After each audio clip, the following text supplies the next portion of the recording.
Hello, and welcome to Developing Impactful Coaches in Canada, podcast episode number 4. Today, I am thrilled to have Maxime Trempe as our guest. Maxime is a professor in the Department of Sports Studies at Bishop University.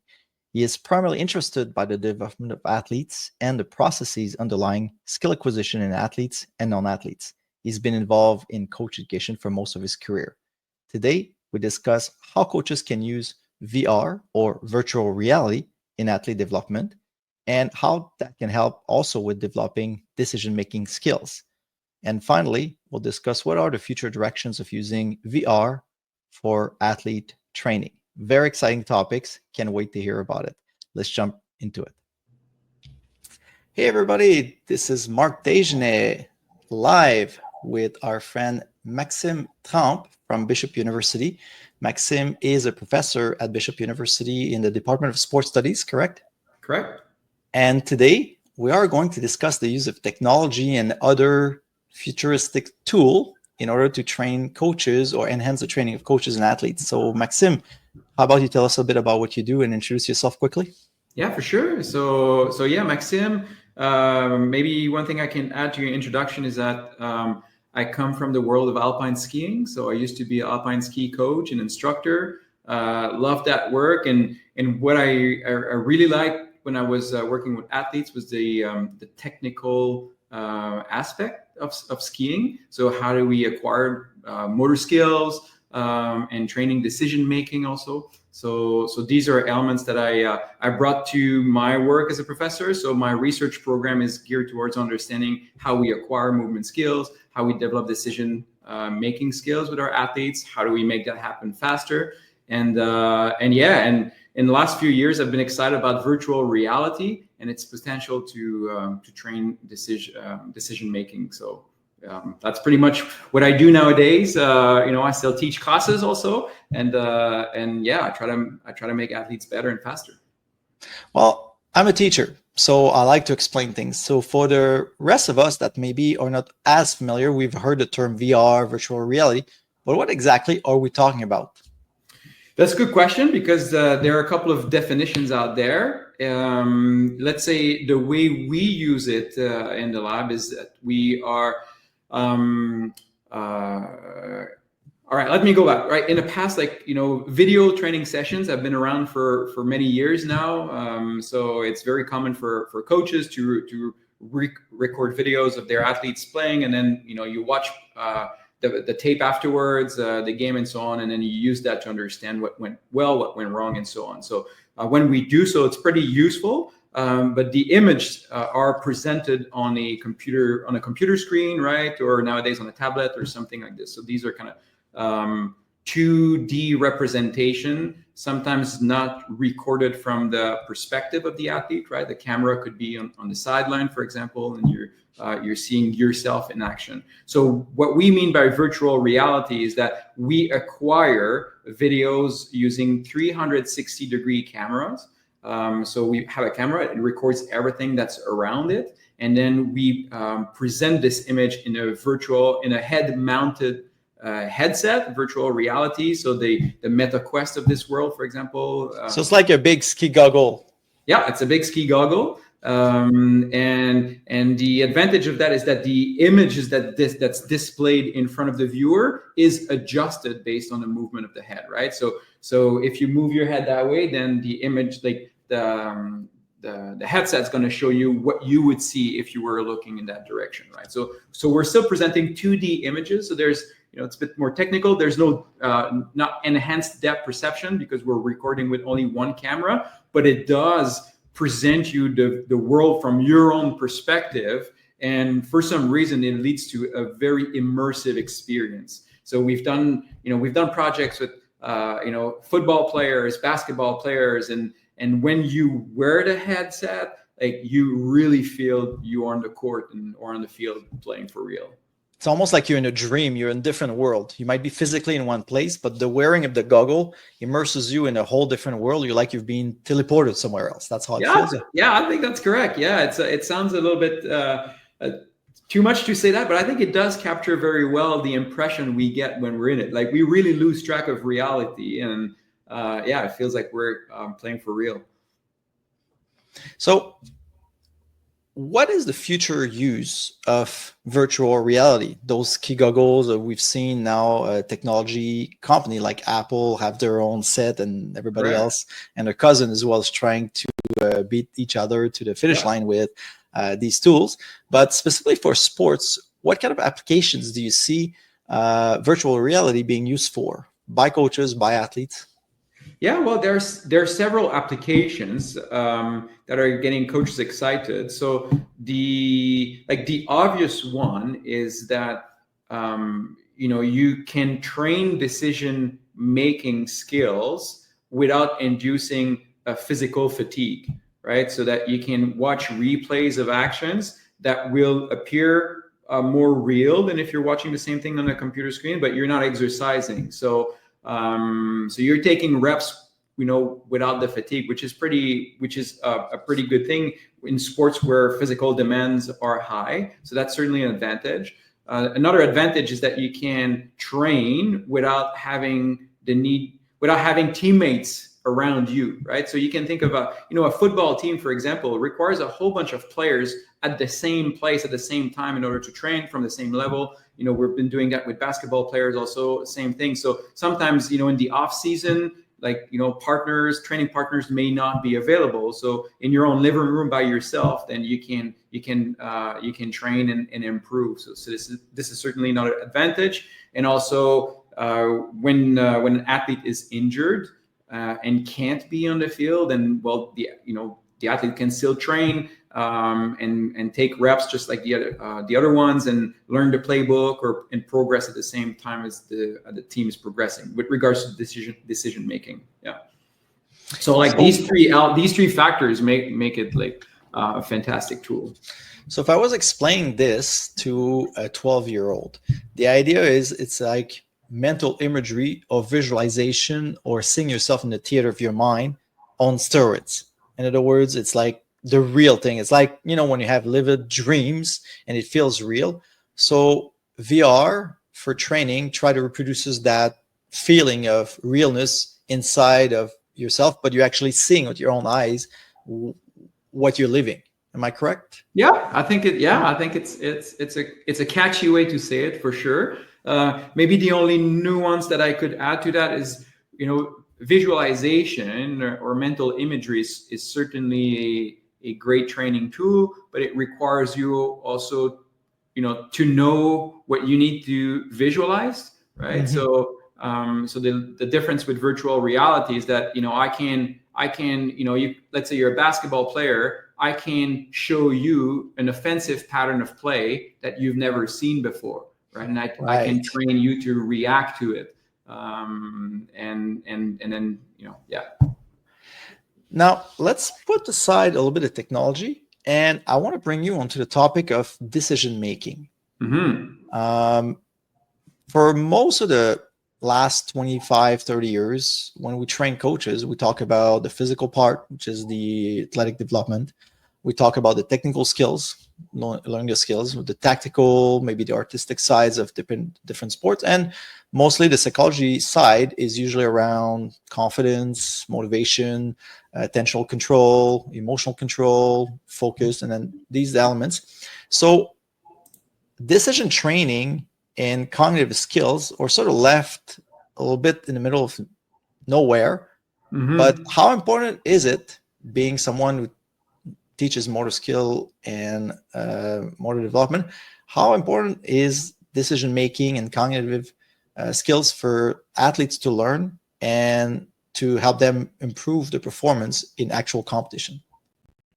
Yeah, I think it's crucial, and it in a sense it complements skill acquisition. So if we take the example of a hockey player who must perform a lot of different skills on the ice: puck handling, shooting, skating, forward, backward, and so on, right? So these are important elements, but you're never going to be the best in the world. You could have like the fastest slap shot in the league and be the most accurate, but if you can't read plays, then you're not going to be good, right? So they're kind of distinct in a sense, but they both fuel performance. So decision making, you're correct. This is something that's that's trained sometime, not often, and maybe one of the reasons that this is actually hard to train, right? So it requires some careful training programs to be designed, and you need to kind of question the athletes and so on, and we know experts are better decision maker than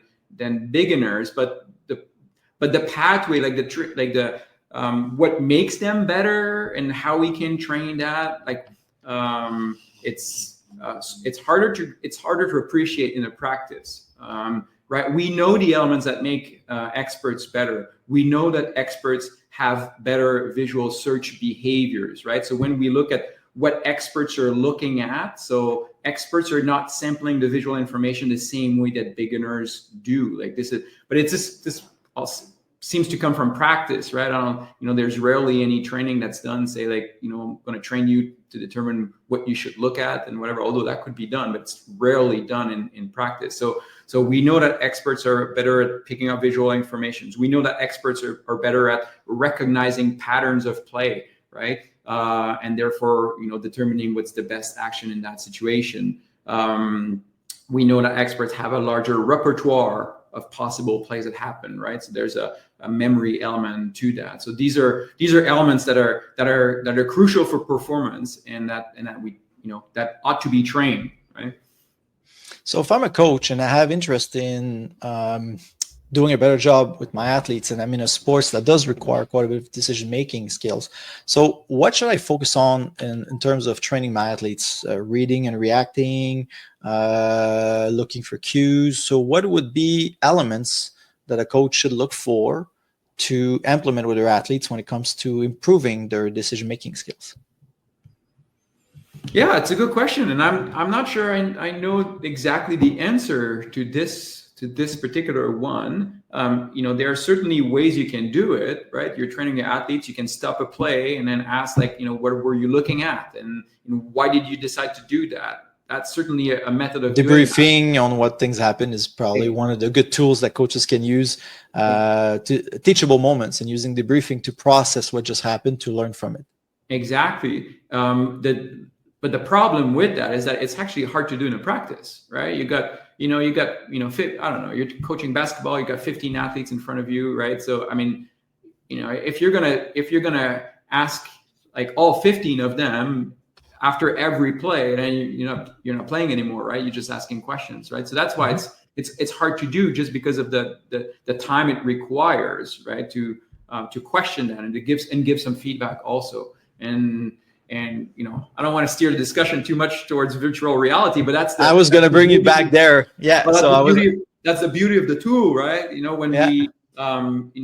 I've had a student who was a couple of years ago working with me in the lab, and he was a basketball coach, and he was the one that really got excited with virtual reality, because he could present training situation in virtual reality to all of his athletes, individually, and then in the videos there was some form of feedback provided, so that all athletes could kind of see the same clips at the same time, or even at separate time, doesn't matter at that point, but then they were questioned about what they would do, and then they would get the training system would give them some feedback, and then you can just repeat that, and now they're getting reps on identifying the best decisions, right? And these training programs can easily be implemented. They can be calibrated to the complexity of the patterns or skill level of the athletes, right? You can make training situations simpler or harder, and so on. So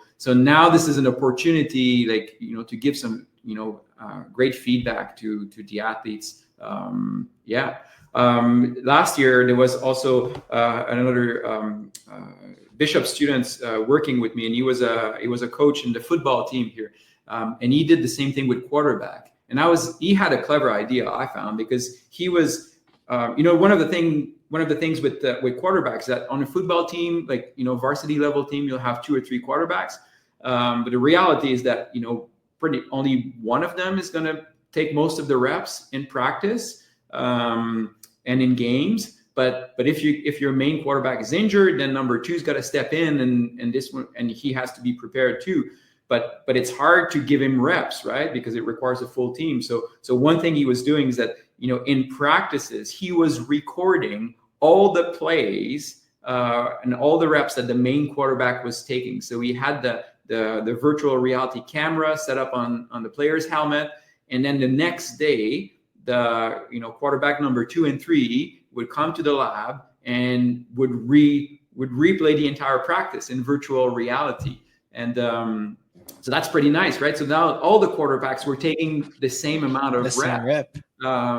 And so that's pretty useful tool. And then, one nice feature with the, so we were using the Meta Quest, and one of the nice features of that helmet is that you can also show on a big screen exactly what the person wearing the headset is looking at, right? So the coach could be, beside the athlete, could see what the athlete was looking at, and then they could engage in a conversation as to, well, why were you looking at that receiver, or why were you looking at that part of the defense? What was your thinking behind that? Like, in that particular play, wouldn't it have been better to look at this or that, right? So then you can have these conversation when, like, you're not wasting the time of all the other players on the field, because it's just a quarterback oriented, training part kind of thing, right? So yeah, this is particularly useful. And one of the things that makes me really excited about that is that we tested its effectiveness. So before implementing these training programs with many teams, we conducted a research project where we wanted to see whether that does lead to transferable on the field gains. So, if I can have just a few minutes just to, present the highlights of that research, because I think to me it's important, not just, we're not using it because it's cool and fun and immersive. We're using it because it's effective, right? So this was a project done with the basketball coach I was talking earlier. His name is Caleb Paget. And what Caleb did is that he trained basketball players, using a video-based training. So you present, short little clips, and then at a certain moment, like, we black out the clips, and then we ask the player, what would you do in that situation? Athlete gives us the answer, we provide them feedback, and then, we train them, present them mini training situation like this. So one of the group was using, was seeing the videos in virtual reality, and the other group of athletes was seeing the same videos but presented on a standard computer screen, right? So from an information processing point of view, same thing, but the modality differed. And then we tested these athletes on the court, like playing basketball for real before our intervention, and then we tested them on the court after the intervention, right? Because we don't want it to be just a video game kind of thing, right? You get better at playing a video game. Like, it has to transfer to the real life situation to be worth it. And in the pre and post test on court, we presented 2 types of plays. So there were plays that were similar to those that were presented during training, right? But we also introduced novel plays, right? Offensive patterns that were different than everything that they've seen. And the interesting highlights from that result is that both the groups who were training using the video screen and virtual reality demonstrated improvement when they faced the trained plays in the post test, right? So they responded better to the plays that they saw frequently during the week-long training that we gave them. So that's pretty nice, right? But what was even more spectacular was that when we look at the untrained plays, so the novel situation, only players who train with virtual reality were, demonstrate improvement for the untrained plays also, right? So not only the gains in virtual reality transfer to the field, from the lab to the field, but it does transfer also to novel situation, right? So we believe that virtual reality, and it's so close to reality that, it helps athletes not only recognizing a pattern of play, but also sampling visual information in the environment. And then that leads to better decision-making afterward, right?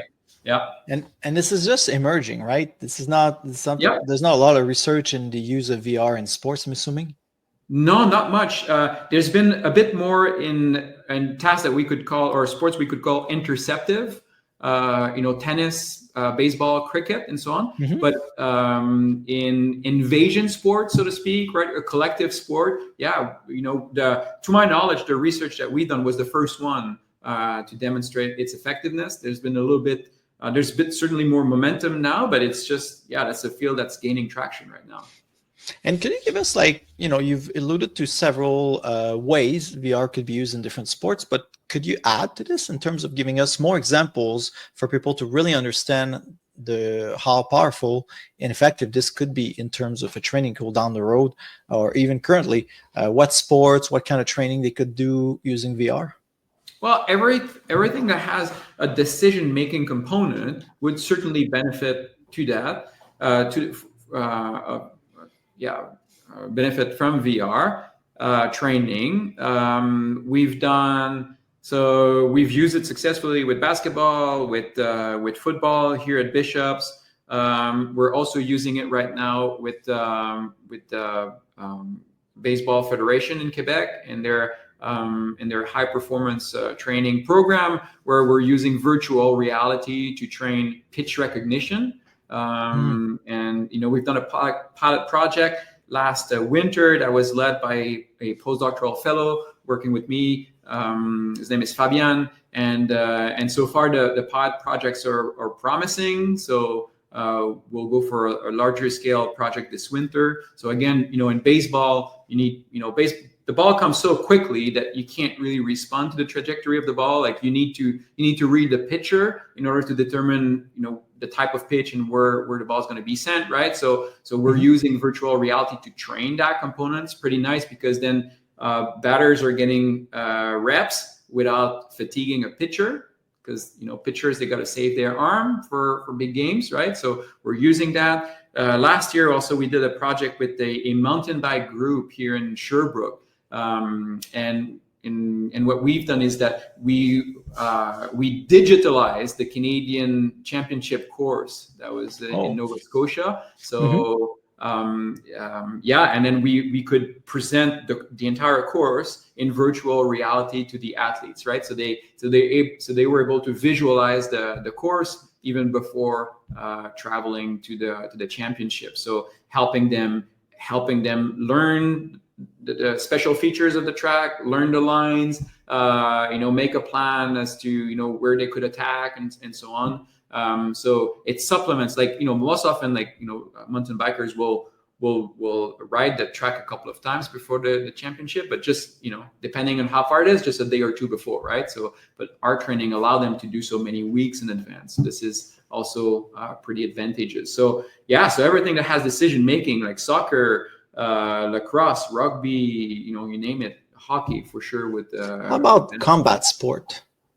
Yeah, combat sport. I know Thomas Romeas at the INS has been using it with box, and I think he was pretty successful at it. Again, pretty nice, right? Because you can train without receiving punches, which is an advantage for sure. I'd love that if I was a combat athlete. Yeah, and one thing that I haven't mentioned also, maybe for the coaches that are listening to us and who would be keen to try that, it sounds high tech, but it really isn't. That's the beauty of it. And it's not expensive to do.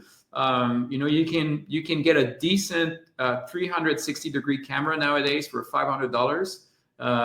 It would come with the editing software, so you can make your clips, training clips and whatnot, and virtual reality headset now are about $500 too, so it's pretty cheap. And you can even if you're on a budget, you could even use your most of the all cell phones nowadays, they can be used for to display 360 degrees videos, right? You can have just the phone in front of you, and then you move the phone, and then the image change, right? So you could buy just a cheap plastic headset where the phone's gonna be in, and then that's it, right? So for $50 you get a homemade VR headset. So this is really nice. What you're saying, What you're saying, it's not like it needs a very high-tech lab and spend thousands of dollars. It's very accessible. So let's say I'm a coach and I really want to invest that. I'm a technical leader of a program. I could literally, you say, buy a 360-degree camera, give or take $500. Comes with a software. There's probably a bit of a learning curve for the software, but editing is editing. Nowadays, a lot of the younger crowd knows how to do video editing for because of social media. And then essentially just some sort of headset that allows virtual reality for another $500. So give or take $1,000, and that could be set with a virtual reality program. So a couple of weeks to, I'm sure, to get the hang of it. But otherwise, it's something that any coaches could adapt and use tomorrow if they wanted to start using. Yeah, exactly. And then it becomes a matter of time. If the football coach I was talking about, his name is Nicolas. He spent time editing. That's the thing. But if you're a coach and you've got some help, or you really like any way to fiddle with videos and stuff, then it can be done.